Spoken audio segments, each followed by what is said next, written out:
Good afternoon mga katulis. So for today's video, may gagawin naman tayo sa Honda Beat natin. Alright, let's go. Pero bago tayo magtungo doon mga katulis, i-update ko lang kayo dito kay Clicky. So literal na wala na talagang pag-asa tong motor na to. Kasi kung makikita ninyo, ayan na siya ngayon, makina na lang. Tapos tambucho, pati yung ating shock, tsaka yung ating mugs. Ayan, tapos ito naman yung sa front natin, nakahiwalay na din siya.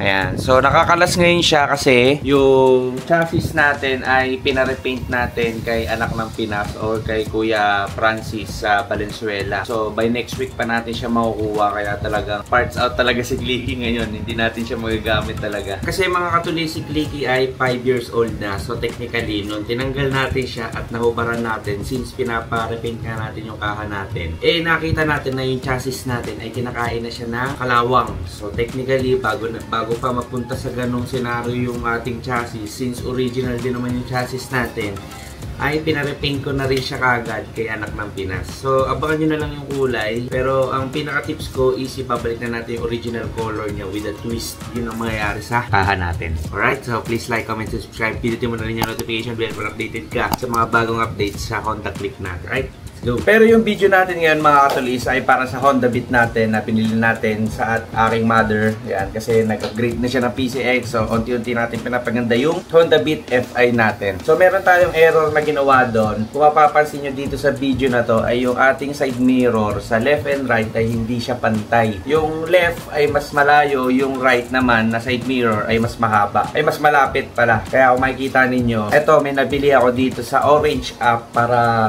maging pantay ulit siya at maging maayos na yung fittings ng ating brake master at the same time ng side mirror natin. So ito nga pala yung XKR na side mirror adjuster or yung adapter na tinatawag para mailabas natin yung ating side mirror sa Honda Beat natin. So mura lang naman to mga katulis, nasa 41 pesos ata to or 90 pesos. Yan. Ewan ko kung hindi ko na matandaan kung nabili ko siya ng dalawa na or may mabibili kayo na isa lang. Pero hindi siya lalagpas ng at least 200 pesos kasama na yung shipping fee. Pero mas okay kung may shipping fee kayo, diba? So ito, labasan natin yung motor natin para may kabitin natin to. Let's go! By the way mga katulis, sa mga gustong umorder ng Red Essentials netong ating Honda Beat, kasi ngayon ko lang naipakita to sa ating YouTube channel, ilalagay ko na lang dyan sa description lahat ng mga pyesa na Red Essentials dito sa nakakabit sa Honda Beat natin. Kagaya netong ating Brembo na Rossi na may red logo. Ayan, tayo lang nag-fittings niyan. Tapos ito yung ating quick throttle na domino. Tapos itong ating ano tawag dito? Bar end na Red Essentials din. Tapos yung ating Vietnam style na red logo switch. Ayan, yung mga red switch natin galing pa ng Indonesia yan. Ay Vietnam pala, sorry. Ayan, tapos ito. Ayan. Tapos ito, yan, yung mga red essentials natin dito sa sabitan natin. At itong ating half in mile. Yan, tapos yung ating ginamit na caliper dito ay Brembo din na 2-pot. Tapos gumamit tayo ng bracket na 260mm. And then, ang brake hose natin is King Drag lang. Yan, tapos gumamit tayo ng Galper Classic dito. The rest, wala na. Upuan natin, MBT mod ang gumawa niyan, Cherokee Raven pare. Yan o. Wala pa tayong masyadong kinakabit dito since itong motor na to kasi guys is pang daily lang natin to, kaya wala po na tayong masyadong ginagawa dito. So ngayon, ito lang yung tatalakayan natin dito sa vlog na to kasi kung mapapansin ninyo, itong button na to which is doon sa ating idle stop is umaangat. Ayan o, umaangat siya. Ayan o, umaangat siya dahil nga dito sa kabitan natin ng ng side mirror. Ayan, kung makikita nyo kasi guys, binutasan ko lang to which is dapat hindi. Kasi dito dapat sa tabi ng bleeder ilalagay yung bracket niyan para sa side mirror, para kapantay lang nito. Kung makikita ninyo, hindi siya pantay. So, yun yung kakalasin natin para magpantay siya at maging malinis siya tignan. Kasi nga medyo maano siya tignan, medyo pangit. Kaya tara, bakasin na natin to.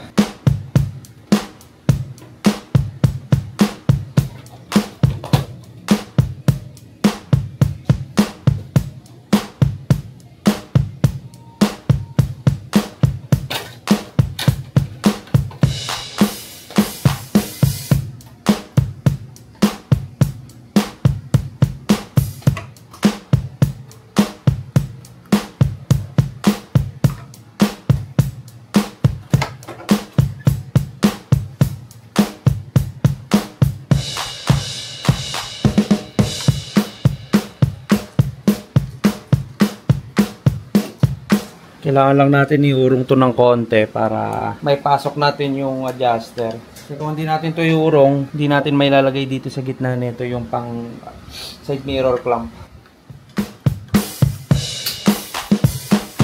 Ayan. Urong lang natin siya. So, bago muna natin mailagay yung ating side mirror adapter dito, kailangan muna nating ibalik yung stock mounting ng ating brake master, yung walang pang side mirror na thread. Kasi ganito yung stock ng bit eh. Wala siyang thread. Ikakabit natin to para matanggal na natin tong side mirror na to. Okay? Muna natin tanggalin tong cowling para ma-access natin yung lock sa likod.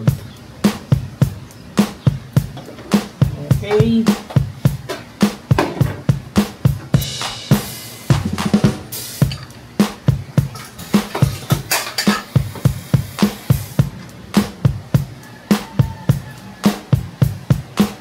Ngayon, naigpitan na natin siya mga tol. Ito yung in-order natin sa Orange app na side mirror adjuster na dito natin ilalagay para sa ating side mirror. Yan. Ganyan lang itsura niya. So, kabit na natin to. Meron lang siyang maliit na tornilyo dito para mailak natin to. Lock muna natin bago natin. Yan. Sa mga Honda Click sa mga Honda Beat users dyan, ito yung pinaka best way nyo kapag magpapalit kayo ng brake master at the same time hindi maapektuhan yung side mirror ninyo. Syempre doon pa rin tayo sa trapper para magamit natin sa labas. So ayan na siya mga tol, nakabit na natin. Pitan na lang natin tong ating throttle.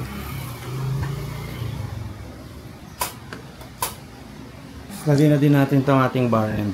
Sa mga gusto mag-order nito, sobrang mura lang nito guys sa online. Ito nag-range lang to ng mga 150, 140. Pares na kaliwat kanan. Sa mga katulis, onti na lang matatapos na natin to. So tara, kabitan natin yung mga kinalas natin kanina.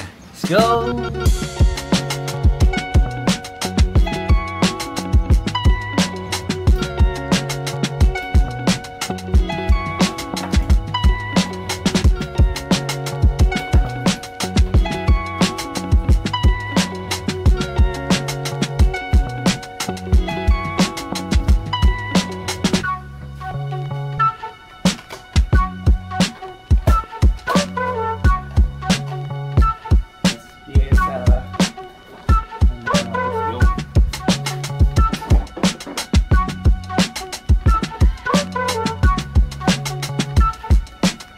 So yun mga katulis, hanggang dito na lang ang ating video for today. Sana may mga natutunan kayo dito para sa mga proper build ng mga unit ninyo. So ito na yung pinaka final output niya, pakita ko sa inyo. Ayan, tignan mo yung ating side mirror. Pantay na ngayon siya doon sa left side compare kanina na hindi siya pantay.